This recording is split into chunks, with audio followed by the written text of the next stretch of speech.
ETF index mutual funds నేర్చుకుని stock మార్కెట్లో రాణించాలనుకుంటున్నారా? వెంటనే ఈ నెంబర్కి కాల్ చేయండి.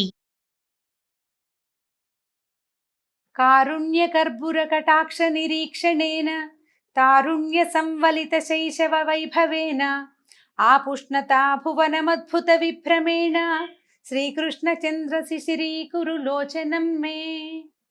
ఓ కృష్ణచంద్రుడా, నా యొక్క కళ్ళని చల్లగా చేయమని కోరుతున్నాను. భాగవత కథాసుధ 5వ భాగంలోకి వచ్చాం. శ్రీకృష్ణ లీలలు వింటున్నాం. ఎందుకు యశోదానందులకి కుమారుడిగా జన్మించాడనే వివరం కూడా విన్నాం. ఇప్పుడు తర్వాత శ్రీకృష్ణ లీలలు తెలుసుకుందాం. సుఖమహర్షి నిరంతరాయంగా కృష్ణలీలల్ని పరీక్షణ్ మహారాజుకి తెలియజేస్తున్నాడు. కృష్ణుడి అల్లరి చేష్టలకు అప్పుడప్పుడు విసుకున్నా సహించలేక కోపగించిన గోకులంలో అందరికీ ఆయన అంటే పంచప్రాణాల పిల్లవాడంటే. అల్లరి చేష్టలు తలుచుకుంటే నిన్నేం చేశాడో తెలుసా, మొన్నేం చేశాడో తెలుసా అని ఒకళ్ళకొకళ్ళు చెప్పుకునేవాళ్ళు. మా ఇంట్లో మజ్జిగకుండ పగలగొట్టాడు మా పిల్లాడు అని ఒక ఆవిడ చెప్తే, మజ్జిగకుండ ఏమిటి, పాలకుండే పగలగొట్టేశాడు మా ఇంట్లో అని పక్కపక్క నవ్వుతూ చెప్పుకునేవాళ్ళట. అప్పటికప్పుడు కోపం వచ్చినా తలుచుకుంటే సంతోషం వచ్చేది. అతన్ని అల్లరి చేష్టల్ని పాటలుగా పాడుకునేవాళ్ళు, ఎంతో సంతోషంగా ఉండేవాళ్ళు. ఒకరోజు యశోదాదేవి పరిచారకులందరికీ తలా ఒక పని అప్పగించింది.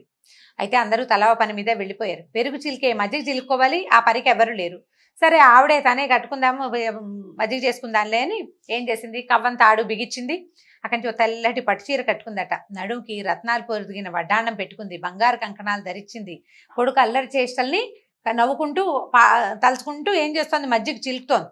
చిలుకుతుంటే ఈ గాజుల సవ్వడి, ఆవిడ వడ్డాణానికి ఉన్న మువ్వల మోత, ఈ కంకణాలు ఇక చల్ల చిలుకుతుంటే చెయ్యి ముందుకి వెనక్కి వెళ్తుంటుంది. మంచి ఎక్సర్సైజ్ కూడా. ఈ కదులుతుంటే ఆ శబ్దము ఆవిడ పాడుతున్న పాటకి, ఆ పిల్లవాడి మీదకి తలుచుకున్న ప్రేమతో ఆవిడ నవ్వులకి అన్నిటికీ ఒక చక్కటి మ్యూజిక్ సెషన్ లాగా నడుస్తుంది అనమాట. ఆవిడ ఆనందంగా మజ్జిగ చిలుకుంటుంది. ఈ పిల్లవాడికి ఆకలేసింది. వచ్చి అమ్మ పాలిస్తావా అని అడిగాడు. ఆవిడేంది, వెన్న పడుతోందిరా, పాలు తాగుతుగాని ఉండమని. అయినా సరే ఓ పదే పదే పాలు కావాలి కావాలి నా చెయ్యి అని ఈ కవ్వని చేత్తో పుచ్చుకుంటున్నాడు. ఈ పుచ్చుకునే సరికల్లా ఏం చేశాడు, కవ్వాన్ని ఆపేస్తే తల్లి పాలిస్తుందని పిల్లాడి ఆలోచన అనమాట. ఆవిడ ఏం చేసింది, ఆ పెరుగు కుండ పక్కనే కవ్వాన్ని కొంచెం గోడ కానించి పెట్టి పిల్లాడిని ఒళ్ళో వేసుకుంది. ఇంతలో ఏమైంది, ఈవిడ దాలి మీద పాలకుండ పెట్టింది.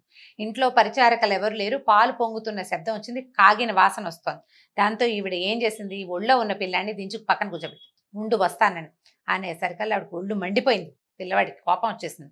ఏం చేసిందట, పక్కనే పొత్రం కనబడుతుంది, సన్నికల్లు మీద నూరే ఉంటాయి కదా, ఆ రాయి ఎత్తి పెరుక్కుండ పగలగొట్టేసేట. కొంచెం 4 ఏళ్ళు వచ్చినాయి, ఊహ బాగా వచ్చింది. దేంతో కొడితే ఏది పగులుతుందో తెలుసు అనమాట. కొట్టేసరికల్లా ఏం చేశాడు, పేరుకుండ కొట్టాడు. వెన్న పూర్తిగా అంతా కింద పడిపోయింది. అక్కడి నుంచి లోపల గదిలో చూస్తే ముందు రోజు తీసిన వెన్న పిడతల నిండా కనపడుతోంది. బోల్డ్ గుప్పెడు తిన్నాడు, నోట్లో వేసేసుకున్నాడు వెన్నంతా ఎత్తి. అక్కడి నుంచి 2 చేతులతోటి 2 గుప్పెళ్ళ వెన్న తీసుకున్నాడు.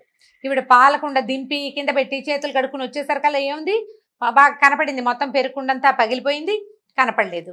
ఆవిడకి ఒళ్ళు మండింది ఒక క్షణం. కానీ నవ్వొచ్చింది అనమాట. పిల్లాడికి మితిమీరిపోయింది అల్లరి. చుట్టుపక్కల ఇళ్ళ వాళ్ళంతా చెప్తుంటే నేను వినలేదు. సరే ఇవాళ ఒక దెబ్బ కొట్టైనా వీడిని లైన్లో పెట్టాలి, పిల్లాడిని ఎలాగా దారిలో పెట్టాలని ఒక చిన్న కర్రపొల పుచ్చుకుంది. ఇవి వెళ్ళి అటు ఇటు చూస్తే ఈ పిల్లాడు ఎక్కడున్నాడు, పెరట్లో ఒక రోలు ఉందట. ఆ రోలు తిరగేసింది. ఆ రోలు మీద కూర్చుని ఆ పక్కనే ఉన్న ఒక కోతి పిల్లకి తన చేతిలో ఉన్న వెన్న పెడుతున్నాడు. ఆవిడికి ఇది మరీ దుడుకు పని. తనకు తెలుసు కృష్ణుడికి కూడా, ఎందుకంటే కుండ పగలగొట్టాము, అది ఊరుకోకుండా మళ్ళీ లోపల నుంచి 2 గుప్పెళ్లతోటి వెన్న తీశాను. ఆ వెన్న పెట్టదంతా కింద పడిపోయింది, ఇల్లు వాకిలి ఏకమైంది. మజ్జిగ కుండ కింద పడితే ఎంత జిడ్డు, అదంతా తుడుచుకుని కడుక్కోవద్దు. తెలుసు వాళ్ళ అమ్మ కోపం వచ్చిందని తెలుసు. సరే ఏం చేస్తున్నాడు, ఆ కూర్చుని ఉన్నాడు కదా, ఈవిడ వెనకాల వెళ్ళింది నిదానంగా. తల్లి దగ్గరకు వస్తుందని ఆవిడ నడువుకి వడ్డాండానికి మువ్వలున్నాయి, చేతుల గాజులు, కాళ్ళకి పాంజేబులు, చీరల రెపరెపలు. ఈ శబ్దాలకి తల్లి వస్తుందని తెలుసుకుని పరిగెత్తేసరికల్లా ఇక ఆవిడ వెనకాల పరిగెత్తింది. గట్టిగా అరిచి ఏడవటం మొదలుపెట్టాడు. అమ్మ అమ్మ వద్దే వద్దే అని అరుస్తున్నాడు. ఏడుపు, దొంగేడుపే అది. ఈ పరిగెడుతూ ఉంటే ఏమైంది, ఈ ఏడవటం, ఈ మొహం కళ్ళు పేస్తున్నాడు. కళ్ళ నిండా కాటికి పెట్టారు, మొహాన్ని కస్తూరి పొట్టు పెట్టారు. అదంతా చెరిగిపోయి బీభత్సంగా కళ్ళు మొహం ఏకంగా ఉన్నాయి. అసలే నల్ల పిల్లవాడు, ముఖం నిండా కాటుక. అక్కడి నుంచి ఈవిడ ఏం చేసింది, వెళ్ళి వెనకాల పడింది. అంతకండా పరిగెడుతున్నాడు. ఈవిడ ఏం పరిగెడుతుంది, చిన్నపిల్లలతో తల్లులు పరిగెత్తాలంటే ఆయాసం ఆవిడికి. అక్కడి నుంచి మొత్తానికి దొరికేసరికల్లా ఏమనుకుంది, కొట్టబోయింది. బేర్మని ఇంకా పెద్ద శబ్దం పెంచేశాడు పిల్లాడు. సరే ఏమనుకుంది, కొట్టడం ఎందుకులే, కొట్టద్దు, పోనీ ఓ పని చేద్దాము, వీడికి బుద్ధి చెప్పాలనుకుంది ఆవిడ. కనుక్కుని ఏమనుకుంది, ఆ పక్కనే ఉంది కదా రోలు, ముందు రోలు మీద కూర్చున్నాడు కదా, ఆ రోల్ దగ్గరికి లాక్కొచ్చింది, చేయి పుచ్చుకుంది. రోలు కట్టేద్దాం అనుకుంది. కట్టేద్దాం అనుకుని ఏం చేసింది, ముందు ఈ కవ్వపు తాళ్ళు ఉంటాయి, కవ్వానికి కట్టేందుకు మజ్జిగ చిలకట అంటాడు, ఆ తాడు తెచ్చి వాడు నుంచోబెట్టింది. కట్టేద్దాం అనుకుంది, నడువుకి కడదాం అనుకుంది. అసలు చూడండి, ప్రపంచంలో లోపల బయట తేడా లేదు. పరబ్రహ్మం చిన్న స్వరూపం కాదు, ప్రపంచమంతా ఆవరించి ఉండేవాడు. ఆద్యంతాలు లేని వాడిని తాడుతో కట్టాలని అనుకుంటుంది. తల్లి అవటం వల్ల ఆవిడికి ఎంత భాగ్యం లభించిందో యశోదాదేవికి. ఈ తాడు పెట్టి కట్టబోయింది. ఎంత పిల్లవాడు, వాడి చిన్న చిరు బొజ్జ. ఈ తాడు దగ్గరికి రాల. ఇదేమిటి తాడు సరిపోలేదు, ఇంకో తాడు పట్టుకొచ్చింది, పాత తాడికి ముడేసింది, మళ్ళీ కట్టబోయింది. ఇప్పుడు తాడు ఇంత జానెడు తగ్గుతోంది, ఇంకో తాడు పట్టుకొచ్చింది. ఎన్ని తాళ్లతోటో కట్టబోయింది. మనం నిన్నటి దాకా చేసుకున్న కార్తీక దామోదర ప్రీత్యర్థం అని చెప్పుకున్నాను చూడండి, ఆ దామోదర నామధేయం ఇందువల్లే వచ్చింది. ఈ కట్టబోయింది, కట్టి ఆవిడికి విసుగు పుట్టింది, ఆయాస పడిపోతోంది. మళ్ళీ వదిలేయటం, ఇంకో తాడు వెతుక్కురావటం, ఈ లోపల ఈ పిల్లాడు వెళ్ళిపోతాడేమో అని కంగారు, హైరానా. ఈ తల్లి చెమటలు కక్కేస్తుంటే ఈయనకి జాలేసింది. అబ్బో అమ్మ ఆయాస పడుతోంది, సరేలే అని ఏం చేసింది, ఆ చిన్న బొజ్జ ఆవిడకి సరిపడా సైజుకి తగ్గిపోయింది. 10 తాళ్లతోటి కూడా కట్టలేని బొజ్జ ఒక తాడుతోటే కట్టేసేసింది. సరే ఏం చేసింది, తాడుతో కట్టుకొని ఇచ్చాడు. కట్టిన తర్వాత ఏం చేసింది, రెండో కొస రోలుకేసి కట్టేసేసి అందరూ అయ్యో పోన్లేమ్మా పిల్లాడమ్మా అంటే, సరేలే నా పిల్లాడు నా ఇష్టం, అల్లరి చేస్తున్నాడు, ఓ దెబ్బ కొడితే ఏడుస్తాడని తాడేసి కట్టేననుకుని వెళ్ళిపోయింది లోపలికి, ఇంటి పనులు చక్క తెచ్చుకోవడానికి. సరే కృష్ణుడు అటు ఇటు చూశాడు. కొంత దూరంలో 2 పెద్ద పెద్ద మద్ది చెట్లు నిటారుగా కనపడుతున్నాయి. ఇవేమిటట, యక్షులకి రాజైన కుబేరుడి కుమారులు ఇద్దరు, నలకూబరుడు మణిగ్రీవుడు అనేవాళ్ళు నారదుడి శాపానికి గురయ్యి ఇట్లా మద్ది చెట్లుగా మారిపోయారు. మారిపోయేసరికల్లా ఈయన అడిగాడు, ఇదేమిటి ఇలా ఎందుకు జరిగిందని ఈయన అడిగాడు. అడిగితే పూర్వం ఆయన ప్రశ్న కూడా చాలా చక్కగా అడిగాడు. కుబేరుడు శివుడు అనుచరుడు, కుబేరుడు కుమారులు కూడా శివుడు అనుచరులే. ఎందుకంటే కుబేరుడు మనం చూడండి, శివుడు లక్ష్మీకారకుడు, ఐశ్వర్యదాయకుడు అంటాం. ఐశ్వర్యం ఎవరి వల్ల వస్తుంది, ఐశ్వర్యం అంతా ధనం అంతా ధనపతి కుబేరుడు. శివుడాజ్ఞ వల్లే కుబేరుడు మనకు ఐశ్వర్యాన్ని ఇస్తాడు. అంటే కుబేరుడు శివుని యొక్క గణాలలో ఒకడు, అంతే కదా. ఇప్పుడు అతని కుమారులు శివగణంలోనే ఉంటారు వాళ్ళు కూడా. మరి అలా ఉన్నప్పుడు వాళ్ళకి నారదుడు ఎందుకు శాపం ఇచ్చాడు అని పరీక్షిన్ మహారాజు సుఖ మహర్షిని అడిగాడు. అడిగితే ఆయన ఏం చెప్తున్నాడంటే, వీళ్ళకి ఏంటంటే నిజంగానే వాళ్ళు శివభక్తులు, శివుని సేవకులే, కానీ వాళ్ళకి తండ్రి ఐశ్వర్యం చూసుకుని తమంతటి వాళ్ళు లేరని ఒక గర్వం. ఏ తప్పు చేసినా చెల్లిపోతున్నానే. ఇప్పుడు కూడా మనం అలాంటి వాళ్ళని చూస్తుంటాం. తండ్రుల ఐశ్వర్యం పిల్లలకి గర్వకారణంగా ఉంటుంది. అందులో తమ ప్రతిభా పాఠవాలు ఏమీ లేకపోయినప్పటికీ నేనెవరో తెలుసా అని ప్రశ్నించే వాళ్ళు బోల్డ్ మంది కనపడతారు, కోకొల్లలు. ఇప్పుడు ఉన్నదంతా అదే మనకి ప్రజ. అయితే వీళ్ళు ఏం చేశారు, బాగా మద్యం సేవించి కొందరు అప్సర స్త్రీలను వెంట పెట్టుకుని కైలాస పర్వతం మీద ఉన్న ఉద్యానవనాల్లో స్వేచ్ఛగా విహరిస్తూ ఉండేవాళ్ళట. అయితే వాళ్ళని అనుసరించి వచ్చిన ఆడపిల్లలు ఇద్దరు బాగా, ఇంకా ఇద్దరే కాదు ఇంకా చాలా మందే ఉండుంటారు, బాగా ఉత్సాహపరిచిన కొద్దీ విపరీతంగా మద్యం సేవించి ఒళ్ళు తెలియని స్థితిలో ఈ జలక్రీడలు ఆడడానికి ఈ మందాకిని నదిలోకి వెళ్ళారు. గంగానది అనమాట, స్వర్గంలో ఉన్న గంగానదికి వెళ్ళి ఏం చేస్తారంటే నగ్నంగా దిగారట గంగానదిలో. దిగేసరికల్ స్త్రీలు కూడా, వాళ్ళతో ఉన్న అప్సరసలు కూడా ఈ యక్షకుమారులను అనుసరించి వాళ్ళు కూడా వస్త్రాలు వదిలేసి వివస్త్రాలుగానే నదిలోకి దిగారు. అందరూ స్వేచ్ఛగా జలకాలాడుతున్నారు, ఒళ్ళుపై తెలియని స్థితిలో ఉన్నారనమాట. దేవర్షి నారదుడు ఆ వైపుగా వస్తూ కనపడేసరికల్లా ఈ చాలా దూరంలో ఉండగానే స్త్రీలు గమనించారు నారద మహర్షిని. కంగారు పడుతూ గట్టు కొద్దిగా వచ్చేసి వస్త్రాలు ధరించి నారదుడికి నమస్కరించారట. మద్యం మత్తులో ఉన్న నలగూబరుడు మణిగ్రీవులు మాత్రం అసలు నారదుడు సమీపిస్తున్న నగ్నంగానే ఉండిపోయారు. అత్యంత హేయమైన స్థితిలో ఈ యక్షకుమారులను చూసి ఈయన జాలిపడ్డాడు, వాళ్ళ మీద కోపము వచ్చింది, జాలిపడ్డాడు, వాళ్ళని అనుగ్రహించాలనుకున్నాడు. ధనమదం ఎంత బలమైంది. ధనగర్వంతో ఉన్నవాళ్ళు తాము తుచ్చమైన విషయాలను కూడా నిస్సంకోచంగా నిత్యము అనుభవించడానికే ఈ లోకంలో పుట్టామని అని అనుకుంటారు. వీళ్ళకి మద్యము, స్త్రీలు, జూదం తప్పితే జీవితానికి ఇంకో ప్రయోజనం ఉన్నట్టు తోచదు. మన డబ్బుతో ఎంత గొప్ప పని చేయొచ్చో తెలియదు, అనుభవించడం ఒకటే తెలుస్తుంది. పాపం పాత కథల్లో కూడా ఇలాంటిదే ఉందండి, ఇవాళదేం కొత్త కాదనమాట. కొందరికి గొప్ప వంశంలో పుట్టామనే గర్వం ఉంటుంది, మరి కొందరికి సౌందర్యం గొప్ప, ఇంకొందరికి బలం ఉందని గర్వం. అయితే మానవుడిని ధనగర్వం పాడు చేసినట్టుగా ఇతర గర్వాలు పాడు చేయవు. డబ్బు ఒకటి ఉంటే చాలు వాడికి ఎంత ఒళ్ళు తెలీదో. ధనగర్వంతో మిడిసిపడేవాడికి ఇంద్రియాలు వాడి వశంలో ఉండవు.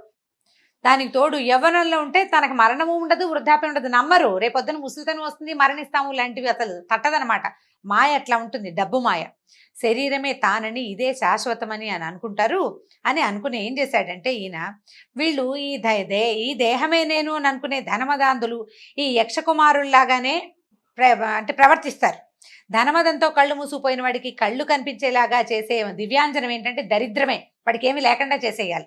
అందుకని ఏం చేశాడు ఈయన, ఈ వస్త్రాలు ఉన్నాయో లేవో కూడా తెలీదు వీళ్ళ డబ్బు కొవ్వుతోటి అని చెప్పి ఏం చేశాడంటే వీళ్ళని వస్త్రాలు అవసరం లేని వృక్షాలుగా మారిపోండ్రా మీరు అని శపించాడట. శపించినా వాళ్ళు వృక్షాలుగా మారినా కూడా వీళ్ళకి ఆలోచించే శక్తి ఉంటుంది, పూర్వజన్మ స్మృతి పూర్తిగా ఉంటుంది. అనుక్షణం పశ్చాత్తాపంతో దహించుకుపోయి దోషం పోగొట్టుకుంటారు, తర్వాతైనా తప్పులు చేయకుండా ఉంటారని శపించాడు. శపించి ఎలా చెప్పాడంటే 100 దివ్య సంవత్సరాల తర్వాత వసుదేవుడనే యాదవరాజుకి కుమారుడిగా కృష్ణుడనే నామధేయంతో శ్రీమన్నారాయణుడు భూలోకంలో అవతరిస్తాడు. అతను సమీపించగానే వీరు శాప విముక్తులవుతారని మనస్సుతోటే శపించాడట. వెంటనే ఈ నలకూబరుడు మణిగ్రీవుడు ఇద్దరు నందవ్రజంలో ఉండే ఎక్కడైతే వీళ్ళు రాబోతారో తర్వాత 100 దివ్య సంవత్సరాల తర్వాత అనమాట, అప్పటిదాకా ఈ మద్ది చెట్లుగా మారిపోయి అక్కడ ఉండిపోయారు. అంటే ముసలి చెట్లు, 100 దివ్య సంవత్సరాల వయసు ఉంది ఆ చెట్లకి. అక్కడ ఈ నారదుడు శ్రీహరి భక్తుల్లో ప్రముఖుడు కదా, ఆ భక్తుడి మాట నిజం చేయాలని పూనుకుంటాడు భగవంతుడు. భక్తుడు ఏదంటే అది నిజం చేయటమే ఆయన పని. ఏం చేశాడు, ఈ పొట్ట కట్టిన రోల్ని కష్టపడి ఈడ్చుకొచ్చాడు. 4 ఏళ్ల పిల్లాడు రోలు లాగొద్దు, లాగాడు. ఏం చేశాడు, మెల్లిగా జంట మద్ది చెట్ల దగ్గరికి వెళ్ళాడు. ముందు ఏం చేశాడు, తను దూరాడు ఆ 2 చెట్ల మధ్యలోకి. దూరిన తర్వాత ఈ రోలు ఇట్లా నిలువుగా ఉంది కదా, దాన్ని అడ్డంగా లాగాడు. అడ్డంగా లాగడానికి ప్రయత్నం చేశాడు. ఎట్లా కనపడింది అది, చిన్నవాడు కాబట్టి చెట్ల మధ్యలో ఉన్న చిన్న సందులో నుంచి దూరిపోయాడు, చిన్నపిల్లవాడు కాబట్టి. ఈ అడ్డంగా పడి ఉన్న రోలు దూరడానికి సందు సరిపోలా, లేత బొజ్జ మీద ఉన్న తాడు బిగుసుకుపోయింది. గట్టిగా లాగాడట. లాగేసరికల్లా కృష్ణుడికి ఏం కాలేదు, కానీ ఆ రోలు కలిగించినటువంటి ఒత్తిడికి 2 మహావృక్షాలు ఫెళమని పెద్ద శబ్దం చేస్తూ కూలిపోయినాయి. కూకటి వేళ్లతో సహా కూలిపోయినాయట. ఈ చెట్లలోంచి నలకుబరుడు మణిగ్రీవుడు ఇద్దరు తమ దోషాలు తొలగి గొప్ప కాంతితో వెలిగిపోతూ పైకొచ్చారు. వాళ్ళిద్దరూ కృష్ణుడిని స్తుతించి, మహానుభావ నీ వల్ల మాకు ఇక్కడి నుంచి ఈ మానవలోకం నుంచి విముక్తి లభించింది, ఇక ముందు ఇలా గర్వంతో మదించిపోయి ఉండము, మా బుద్ధి తెలుసుకున్నామని ఆయనకి అపరాధాలు చెప్పుకుని వెళ్ళిపోయారు. అయితే ఈ చెట్లు పడిన శబ్దం గోకులం అంతా వినపడింది. ఎక్కడో ఏదో పడిందన్నారు, పెద్దవాళ్ళంతా పరిగెత్తుకొచ్చారు. 2 మహావృక్షాలు పక్కపక్కనే పడిపోయినాయి. వాటి మధ్యలో ఉన్న కృష్ణుడు పొట్ట కట్టిన రోలుని లాగడానికి ప్రయత్నిస్తున్నాడు. రోలు ఇంకా చెట్లకు అవతలే ఉంది, పిల్లాడి ఇవతలున్నాడు, లాగుతున్నాడు. చెట్లు ఎందుకు పడిపోయాయి, వాటి మధ్యలో నుంచి ఈ పిల్లాడు ఎట్లా వచ్చాడు, ఇంత చెట్లు పడిపోతే ఈ పిల్లాడు ఇంకా నవ్వు మొహం పెట్టుకుని రోల్ లాక్కుంటున్నాడు. భయపట్టల్లా, భయం లేదని అందరూ ఆశ్చర్యపోయారు.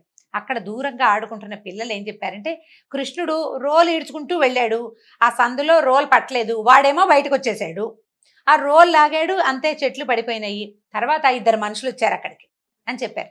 చెప్పేసరికల్లా చిన్నపిల్లాడు అంతంత చెట్లను ఎట్లా లాగుతాడు, అసలు ఆ రోల్ ఎట్లా ఈడ్చుకొచ్చాడు వీడి శక్తి అని ఆశ్చర్యపోయారు వాళ్ళు.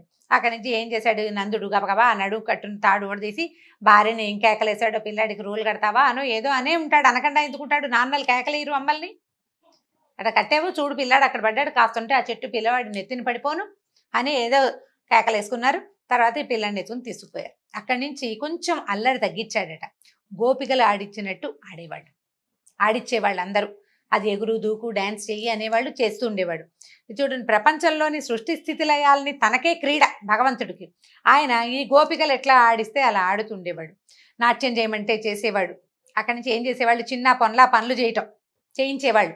పిల్లలకి అల్లరి తగ్గించాలంటే ఏం చేయాలి, ఇప్పుడు మనం కూడా చేస్తున్నాం, ఆ పీట పట్రా, ఈ గ్లాస్ తీసుకెళ్ళి పెట్టు, ఆ కుండ ఎత్తుకురామ్మా, ఆ దోణ్ణి విప్పమ్మా అని ఇలాగ ముద్దుగా చిన్న పనులు చేయిస్తే వాళ్ళ వెనకాల పడి పనులు చేస్తుండేవాడు. ఎట్లా కనపడేదంటే దేవతలందరూ అనుకునేవాళ్ళు, తనని ప్రేమించే వారికి భగవంతుడు ఎంత వశంవదుడుగా ఉంటాడో, ఎంత ప్రీతిగా వాళ్ళు చెప్పినవి వాళ్ళు అడిగినవి చేసి ఇచ్చేస్తాడో కనపడేటట్టుగా, ఎవరు ఎట్లా ఆడిస్తే అట్లా, ఎవరు ఏ పని చెప్తే ఆ పని చెప్తూ గోపికల వెనకాల పడి తిరుగుతూ ఉండేవాడట.